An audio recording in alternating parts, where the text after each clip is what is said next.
Hello, Humanities 101. I will be doing my presentation this week on the ancient Greek philosopher known as Plato. I chose Plato because I'm a political science major, and Plato is widely known as having a huge influence with his book, The Republic, on how we think of like political theory. Um, yeah, let's get into it. Plato was born in Athens to a very politically active family. Born in 428 BCE. Very wealthy family allowed him to get an education under Socrates. Also allowed him to be a philosopher in general and kind of travel and learn along the way. He also was the teacher of Aristotle.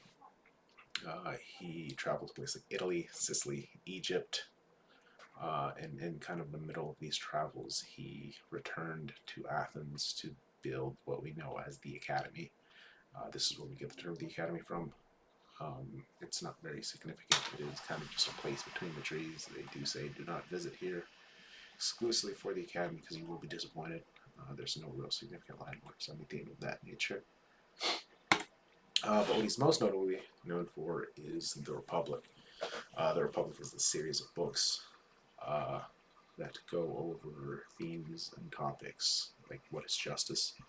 They do this via a series of dialogues and conversations Plato has between older folks, like you would view as Socrates, and younger other students, to give us these kind of varying perspectives on how we view things like what is justice.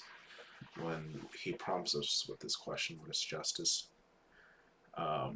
we kind of like to think about how we exert our power in the justice system. So we could think of something as murder. If somebody murders someone else, should we use the death penalty? If murder is so bad, then why are we also using it as a form of punishment to show you that murder is bad if we're going to use this tool as a form of justice? You know, kind of get your mind thinking about these kind of topics critically. Is the just person happier than the unjust person? Or what is the relation of justice to happiness? This is kind of another common theme of like a unjust person that goes his entire life stealing or conning and getting away with it. Does he live a happier life than someone that kind of follows all the rules and ethics, even though he might not have got the same advantages as the unjust person? Who's going to be happier? And throughout these kind of conversations, Socrates or Plato tends to be the one that is defending justice and living a just life, where Socrates is more thinking about, helping your friends and punishing your enemies. Plato will pose, well, who is our enemies? Our enemies can also become friends. We don't always know our enemies. So yeah, it kind of just gets you to critically think about these kind of topics and subjects. And in his book, he's intentionally kind of vague with his answers in some sense. So this has allowed people from across the spectrum to kind of invoke Plato's names as a form of legitimacy. Kind of saying like, yeah, this is what Plato envisioned of a Western society, or something along those lines of natures. One kind of exercise I thought was good when we think about Plato and his ways of thinking is when we think of, stock trading, right? We have 100 senators represented by these mixed dots. And when it comes to stock trading, they can't come to a decision.